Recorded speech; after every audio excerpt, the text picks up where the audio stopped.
do Pai, e do Filho, e do Espírito Santo. Amém. Naquele tempo, quando as multidões se reuniram em grande quantidade, Jesus começou a dizer: esta geração é uma geração má. Ela busca um sinal, mas nenhum sinal lhe será dado a não ser o sinal de Jonas. Com efeito, assim como Jonas foi um sinal para os ninivitas, assim também será o Filho do Homem para esta geração. No dia do julgamento, a rainha do sul se levantará juntamente com os homens desta geração e os condenará. Porque ela veio de uma terra distante para ouvir a sabedoria de Salomão. E aqui está quem é maior do que Salomão. No dia do julgamento, os ninivitas se levantarão juntamente com esta geração e a condenarão, porque eles se converteram quando ouviram a pregação de Jonas. E aqui está quem é maior do que Jonas. Palavra da salvação. Glória a vós, Senhor. Meus irmãos e minhas irmãs, estamos no Evangelho de São Lucas, capítulo 11, do versículo 29 até o 32, neste tempo que é o tempo da Quaresma. O tempo da Quaresma não é um tempo de brincadeira, mas é um tempo de nós nos olharmos, nos voltarmos para o nosso interior e nos perguntar como é que nós estamos diante de Deus, como está o nosso relacionamento diante de Deus, o nosso relacionamento com os nossos irmãos e conosco mesmo. É um tempo de meditação. Sabe por quê? Porque um dia nós teremos que ir ao encontro de Deus. Mas ao mesmo tempo é preciso notar se realmente nós estamos levando uma vida santa ou nós estamos levando uma vida de qualquer jeito. Estamos levando uma vida santa? Nós estamos ofendendo a Deus? Nós estamos brincando com Deus? Nós que fomos criados para amá-lo, adorá-lo, bendizê-lo, servi-lo, a quem nós estamos servindo? Aí no Evangelho de hoje, Jesus começa a dizer que esta geração é uma geração má. Jesus está dizendo que no tempo dele, a geração dele era uma geração má. Só que quando Jesus fala, ele não está se referindo somente ao tempo dele, ele está se referindo a todos os tempos. A palavra de Deus, ela percorre, ela vai além do nosso tempo. Então agora ele está dizendo, esta geração, a nossa geração, a minha geração, é uma geração má. É verdade ou não é verdade? Vamos nos perguntar. Olha quanta maldade existente no mundo. Não vamos fechar os nossos olhos, né? E não vamos dizer agora, né? Vamos fechar os nossos olhos, estou até colocando meus dedos nos olhos. E não vamos agora dizer que está tudo bem, está tudo maravilhoso, está todo mundo levando uma vida santa. Realmente está assim? Olha o número de adultério que vem crescendo. Olha o número de abortos existente no mundo, como vem crescendo. Olha como as pessoas elas deram as costas para Deus. Vejam só, meus irmãos, como o mundo está amenizando as coisas. As pessoas estão numa vida de pecado, numa vida errada, E sabe o que é que elas estão dizendo? Deus é amor, Deus é misericórdia. É assim que o mundo está. Essa é a geração, é uma geração má, é uma geração que não quer se converter. E Jesus no Evangelho está dizendo justamente isso. Jonas foi um sinal de conversão para aquele povo, e lá em Nínive as pessoas se converteram, realmente houve uma conversão, uma mudança de vida.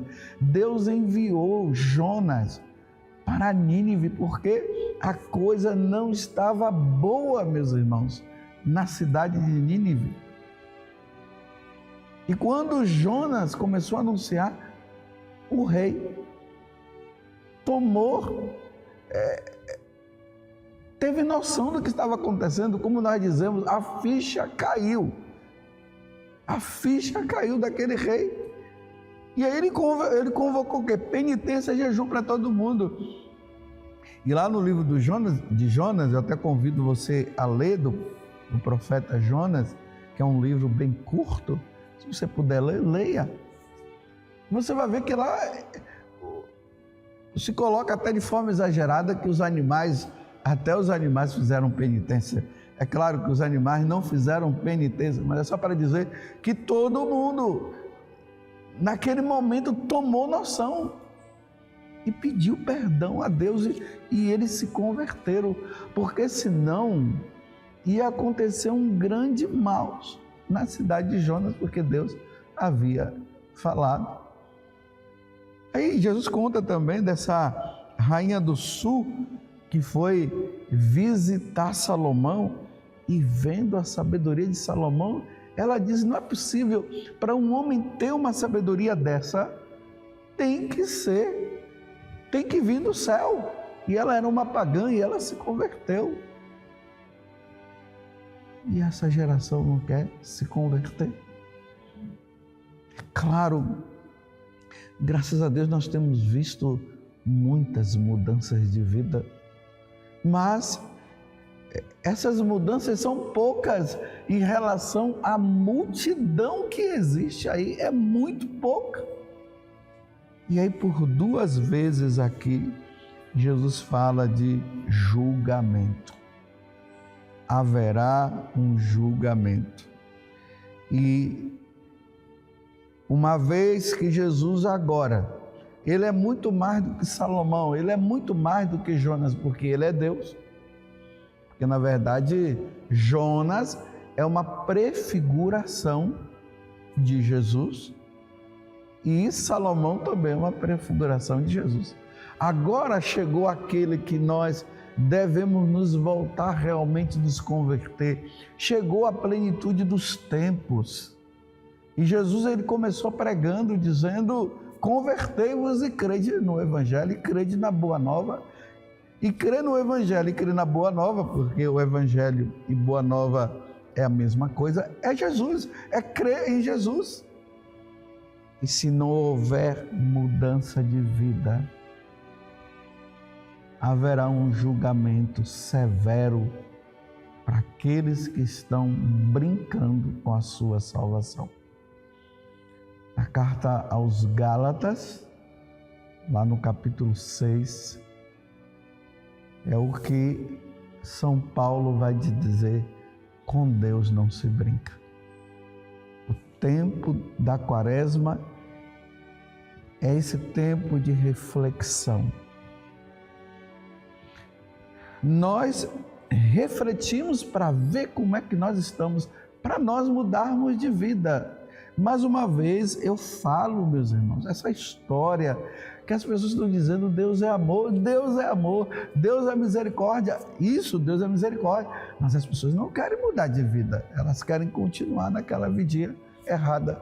E se não há conversão, não há salvação. Que Deus nos conceda esta graça, meus irmãos. Diante desta afirmação de Jesus, esta geração é má. É uma geração má. Ela não quer se converter. Ela fica pedindo sinais. Não vai dar mais sinais. E por mais que Jesus desse sinais e vem dando, as pessoas não se convertem. mas vamos nos converter. Vamos nós? Vamos rever a nossa vida? Vamos ver se realmente nós estamos dentro deste grupo que Jesus está dizendo, essa geração má, adúltera, que não se converte. Se nós estivermos dentro dela, arrependimento. Vamos nos arrepender e vamos levar uma vida santa, porque essa palavra ela não pode pesar nem sobre mim, nem sobre você. Na verdade, sobre ninguém. Sejamos santos. Ó Virgem Santíssima, não permitais que eu viva e nem morra em pecado mortal. Em pecado mortal não hei de morrer, porque a Virgem Santíssima há de me valer. Valei-me, Virgem Santíssima, e desça sobre você a bênção do Deus Todo-Poderoso, Pai, Filho e Espírito Santo. Amém. Louvado seja nosso Senhor Jesus Cristo, para sempre seja louvado, e a sua Mãe, Maria Santíssima. Sejamos santos.